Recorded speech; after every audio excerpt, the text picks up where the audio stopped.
our name is Patchwerk Recording Studios, and like I said, we're from LA, more particular from Carson, California. Yeah, I'm black as fuck. They said it wouldn't be half enough, but I did enough being black as fuck when I ain't even half enough for real. Yeah, I'm black as fuck. They said it wouldn't be half enough, but I did enough being black as fuck when I ain't even half enough for real.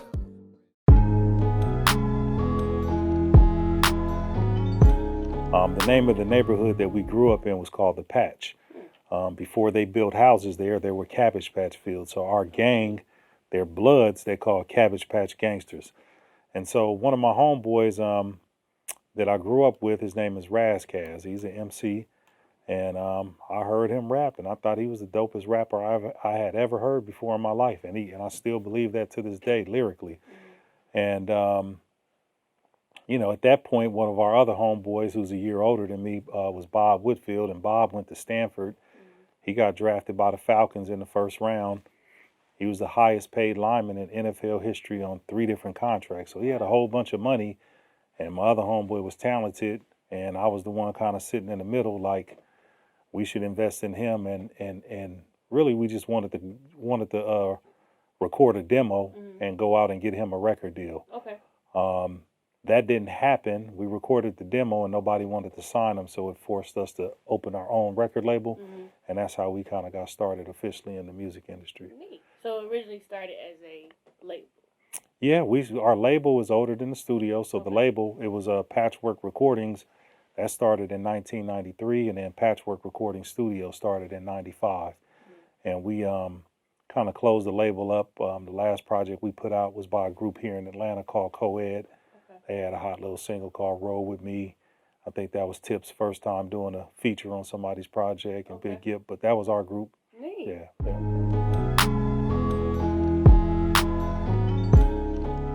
We was in a house on the corner of 10th and Hemp Hill. Okay. Right now we're on Hemp Hill, but we was on McMillan and 10th, which is right around the corner. So we were right on the corner. We had like a old house that we had put a studio in and put the record label upstairs. And we were renting the building, and the landlord sold it to Georgia Tech and didn't tell us, so we had to get out. Had to get out. That's messed up. Yeah. All right. Messed out. Forced growth. Yeah. You know what I mean? So we had to get out, and I think we moved in this building probably like in '99. Okay. Yeah. And what made you pick this location? Desperation. Gotcha. So we literally, I mean, we had 3 months left on our lease, and the gentleman that owned this building, he was a photographer. He had this whole building by himself, and he used to do a lot of work for Coke, and Coke is big in Atlanta. And he got into a legal issue with Coke and got blackballed. He couldn't get any more work, so he was going to lose his building. So it forced him to sell. And we happened to be, we got put out. And he got put out. Well, he sold before he got put out. Oh, and so we bought it and redid everything. I mean, it didn't look anything like this. So we had to, design it and build it and do all of that stuff. So we've been in this building. I think we opened up in like '99 in this building. And we've been rolling since then.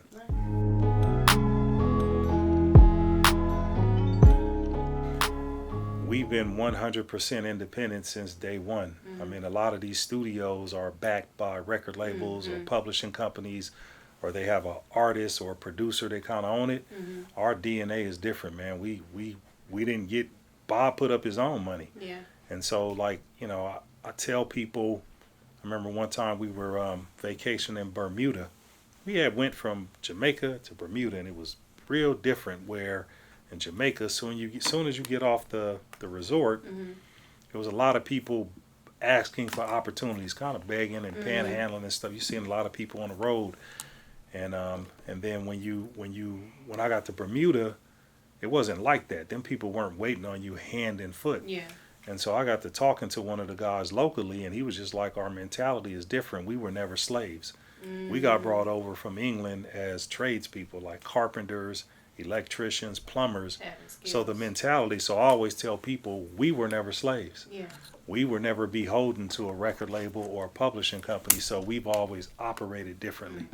And we've always paid for everything on our own. So even when we do events and when we build new rooms, you'll very rarely see another logo on the flyer because we just do it on our own. So that's what makes us, from our DNA, makes us different. And then when we came in the game, you know, like I said, this was pretty much, there weren't a lot of people that looked like me and Bob on the technical side of the studios. It was always white people that owned the studios, and our clients didn't feel comfortable in a rock and roll or a country studio, and those studios didn't feel comfortable with with 20 black guys in their studio with a lot of bass coming out the speakers wanting to smoke. And so we built a world-class facility that rivaled pop, rock, and other studios that was for us.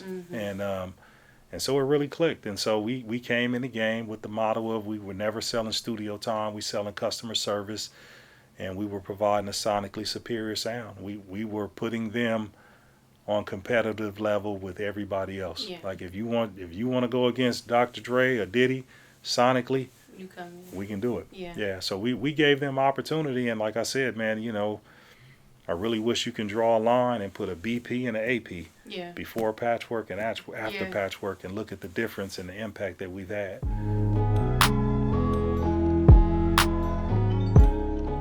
Our very first client was Outkast and Organized Noise, so that's what gave us credibility. So I'll never forget them and the projects that we worked on. And I remember when Dre was wearing the turban in the elevators and the Me and You, and everybody was tripping like, where does this come from? And literally opening the CD, seeing my name for the first time and the studio name, getting thanks, and just giving us instant credibility. Then going on to Goody Mob and everything else that Organized Noise was working on, we had an opportunity to work on. You know, again, from LA, Dr. Dre being here for a week. Snoop always being here. Nate Dogg, rest in peace, the Dog Pound.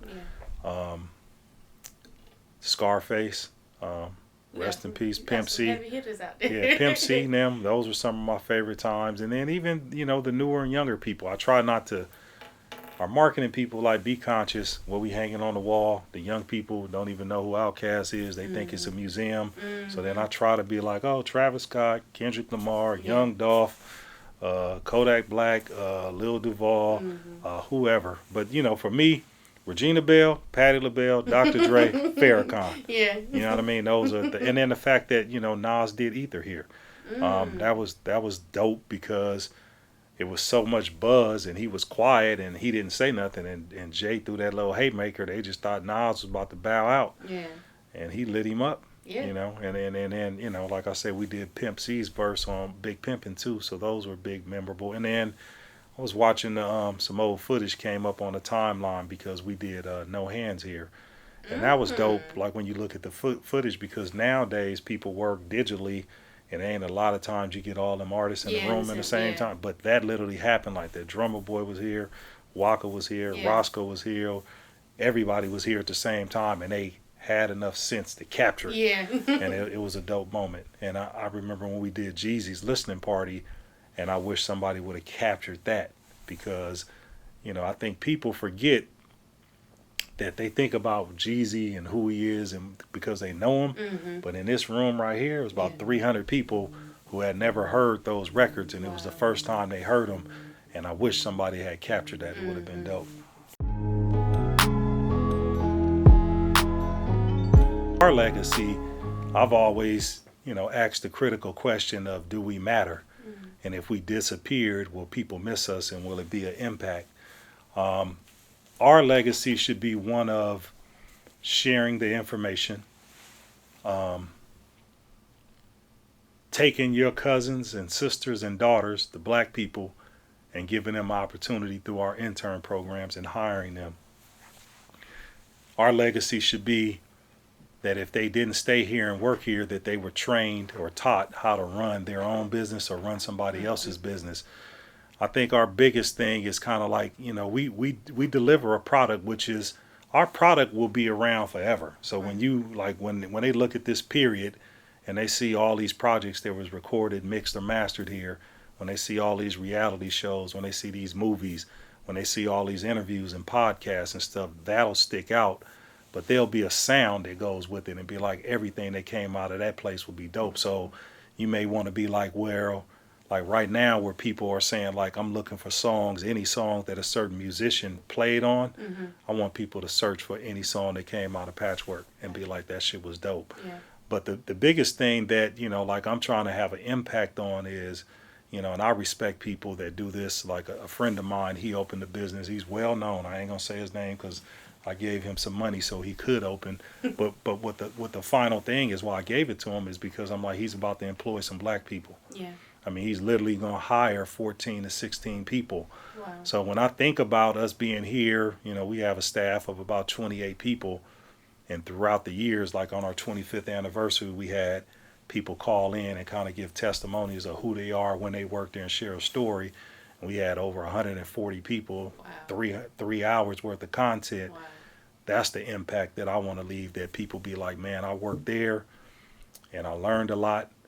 And they taught me to share the information, because I just be looking at stuff and be like, man, if I learn how to do it, and I'm the only person. I just think it's more fun when every day I pray that my friends be successful, because I ain't worried about me. Yeah. But I be like, man, when I start going on these cruises and these trips, You they ain't gonna be fun if my friends can't come. Right. So I just be like, when I learn something and figure something out, I'm calling all my friends and try to share it and be like, this is how you do it, because I want as many people to come. And so I see people that, you know, there's some black people that want to be the only black person in the situation. They're gonna close the door and lock it behind them. Right. I'm holding the door open, telling everybody to come on in here that look like me, that need to be there and that's capable of doing it. So for us, like I said, even during the pandemic, we got another brand called I Do Music. It's about 12 years old, and its motto is to educate and empower artists and musicians worldwide. And so I look at how we came in, and I'm always proud of the fact that, you know, we check out. You can go all the way back to 1995, and they're going to be like, they always help people. I always learn something when I go there. Kurt always showed this. The studio's been helpful. They got good people. So we solid for 25 years, as opposed to some of these people, you look at it and all you got to do is go back pre-pandemic. Yeah. They wasn't answering no emails. They wouldn't come on your show, and they didn't want to help you. Now they on the internet acting like they want to be your friend. And I always say consumers are smarter than that. They ain't buying that. Yeah. So we've been busier than ever because people appreciate the fact that we've been consistent. I'm black as folk. They said it wouldn't be half. The only big project we missed was the first Outkast album. Yeah. I mean, we weren't here for that in 93, but in 95, for AT Aliens, Elevators, all that stuff, we did that. So the change has been, the power has changed. You know, the money is here. The talent has always been here, but now the money is here. And the way people are in Atlanta's full of a lot of go-getters and entrepreneurs.